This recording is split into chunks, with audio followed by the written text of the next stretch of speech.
जुबान के मीठे और दिमाग से जहरीले शकुनी से बचिए, वरना महाभारत आपकी जिंदगी में भी हो सकता है। अकाल अगर अनाज का हो तो मानव मरता है, किंतु अकाल अगर संस्कारों का हो तो मानवता मरती है। समाज के डर से फैसले मत बदलना, क्योंकि समाज सिर्फ शहद देता है, खाने को रोटी नहीं। जिसकी जैसी नियत होती है वो वैसी ही कहानी रखता है। कोई परिंदों के लिए बंदूक रखता है तो कोई परिंदों के लिए पानी रखता है। सैकड़ों अक्लमंद मिलते हैं, लेकिन असली अपने तो चंद ही मिलते हैं। जब मुसीबत आती है तो भगवान के सिवाय सारे दरवाजे बंद मिलते हैं।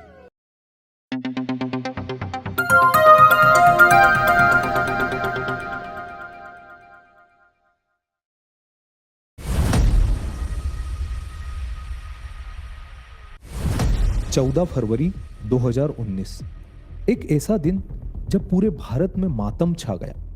जम्मू कश्मीर के पुलवामा में हुए भयानक आतंकवादी हमले में 40 बहादुर सीआरपीएफ जवान शहीद हो गए।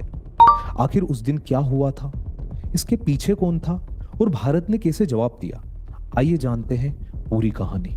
14 फरवरी करीब दोपहर 3:15 बजे जब सीआरपीएफ के जवानों का काफिला जम्मू श्रीनगर राष्ट्रीय राजमार्ग से गुजर रहा था, तभी एक आत्मघाती हमलावर ने विस्फोटकों से भरी कार को काफिले में टकरा दिया।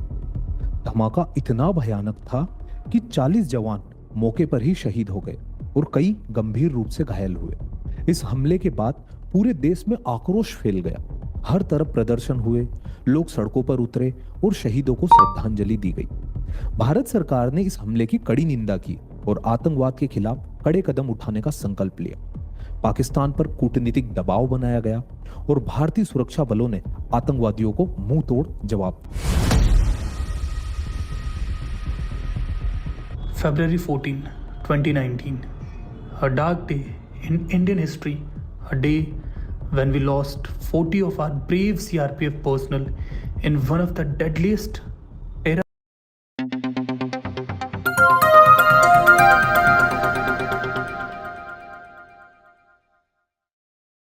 Remember their sacrifice, honor their courage, and stand united in our resolve against terrorism.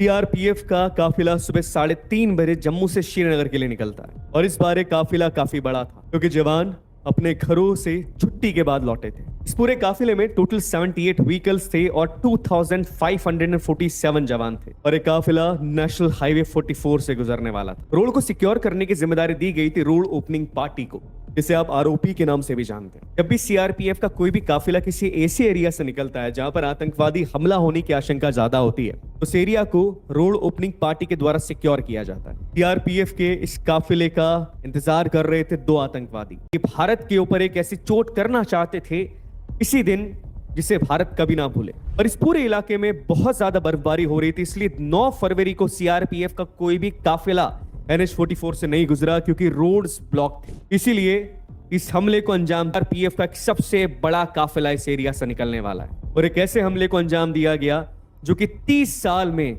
Jammu Kashmir में होने वाला सबसे बड़ा हमला था। जाकिर बशीर के घर से 3 रास्ते NH-44 की तरफ जाते थे और इन 3 में से 2 रास्तों के ऊपर सीआरपीएफ के जवान तैनात थे। तो आतंकवादियों ने एक ऐसे कच्चे रास्ते को चुना जो कि कच्ची सड़क से होता हुआ जाता था, जहां पर बहुत ज्यादा सिक्योरिटी नहीं थी। आधे रास्ते में जाके शाकिर बशीर कार से उतर जाता है क्योंकि इस हमले की पूरी जिम्मेदारी थी आदिल अहमद डार के ऊपर, जो कि एक आत्मघाती हमले को अंजाम दे। आत्मघाती हमला वो हमला होता है जहां पर आतंकवादी अपने आप को खत्म कर लेता है और इस हमले को अंजाम देने के लिए आदिल अहमद डार के ब्रेन को वॉश किया गया था बहुत लंबे समय से। अब गाड़ी का स्टीयरिंग आदिल अहमद डार के हाथ में, पर ये कोई आम स्टीयरिंग नहीं था। स्टीयरिंग के नीचे एक डेटोनेटर था जिसे दबाते ही गाड़ी में रखा हुआ 200 किलो RDX फट जाता। आदिल अहमद डार गाड़ी को NH-44 तक लेके आता और इस गाड़ी को आरओई के एसआई मोहन लाल रिकॉग्नाइज करते। वो देखते कि कुछ तो गड़बड़ है, पर जैसे ही वो आगे बढ़ते हैं वैसे ही आदिल अहमद डार अपनी गाड़ी की स्पीड बढ़ाता है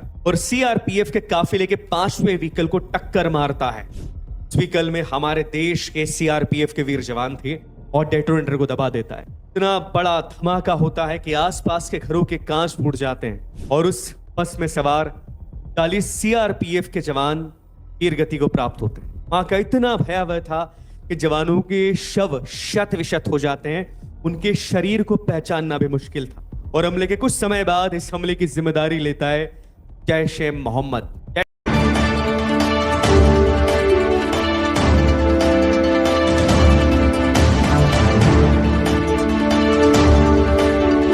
में शहीद हुए वीर योद्धाओं को देश नमन कर रहा है।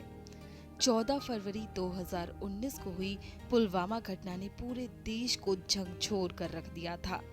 हंसते खेलते परिवार एक झटके में बिखर कर रह गए और उनका तो मानो सब कुछ लुट गया।